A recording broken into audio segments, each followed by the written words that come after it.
then we get into the real thing. So what we did here was we grouped the characters according to how many strokes you actually have. For example, we started with one stroke, which is number 1. Okay, and then we have number 2, and number 3, etc. So all these, from 1 to 3 strokes, we group them. This is page 1, and we can move to next page that includes more. Okay, so these are the ones we added in for now. It's from 1 to 3 strokes. So then let's say we learn something. What do we do? Let's do the here. Okay, that looks like a difficult character to write. So what we do is we have animation here. And on the pen icon is actually, they write it out for you. Okay? And then if you notice, the bottom number also changes. It tells you stroke 1, stroke 2. 2 and 3, okay? But then it's now your time to trace it. Then you have to trace it, okay? And by doing this, instead of the computer doing it for you, we are actually using the mouse. What happens here is students has at least some sort of eye-hand coordination. And then let's say we just emphasize that there is a sequence when you write the characters. So if you start saying, well, that looks like an interesting place to start, and if you do that, it will not move because it says you started from a wrong place. Okay, so students are trained visually that they have to start from the right place. Okay, now we start 1, and if we start from the big line there in the bottom, it will not give you. Okay, so you cannot move, and you have to go into the middle there. Okay, then it also has a recording that gives you sound. Because we have Mandarin and Cantonese students, foreign students who want to learn both or either. So we have Mandarin Putonghua, okay, and then we have Cantonese. Okay, so you can hear whatever you're learning, and then we also have a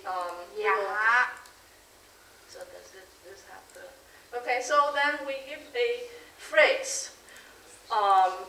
Say 你去，我也去。 okay.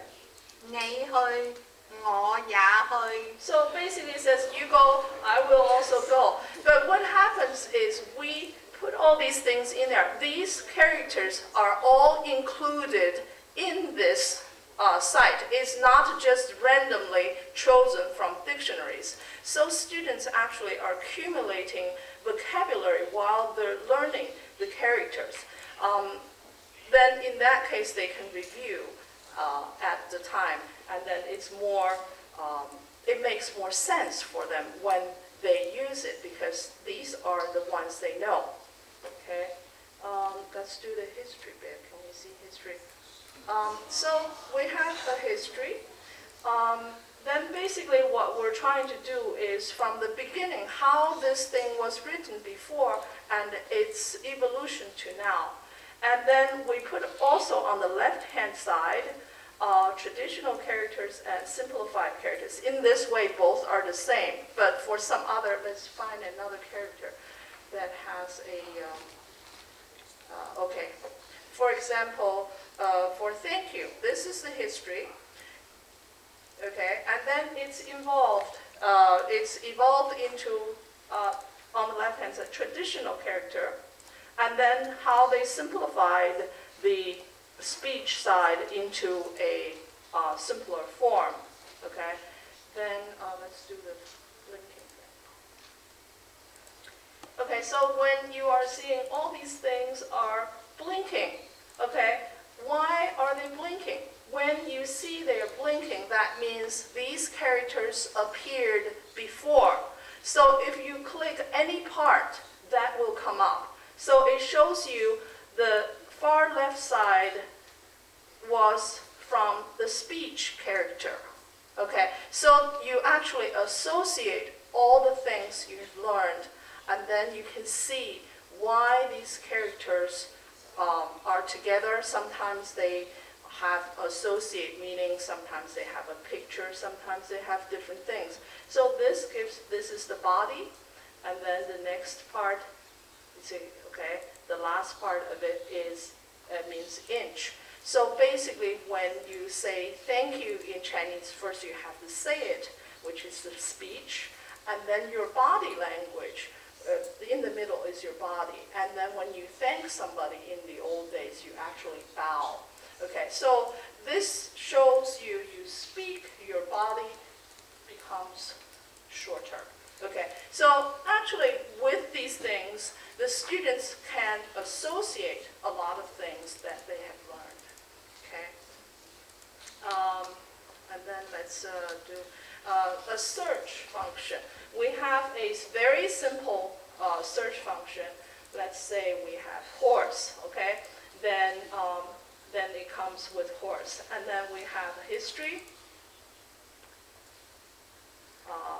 And see how it changed. And then we have the traditional, and we have the simplified. Then we have the sound, of course. Ma, ma. Okay, and then, but these are the basic functions we are trying to show you.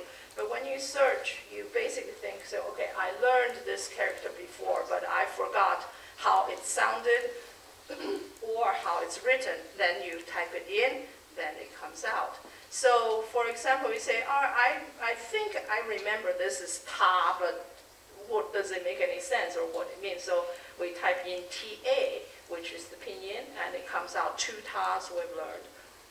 One means with the lady on the side, and then see the ye, which is the character I showed you at the very beginning.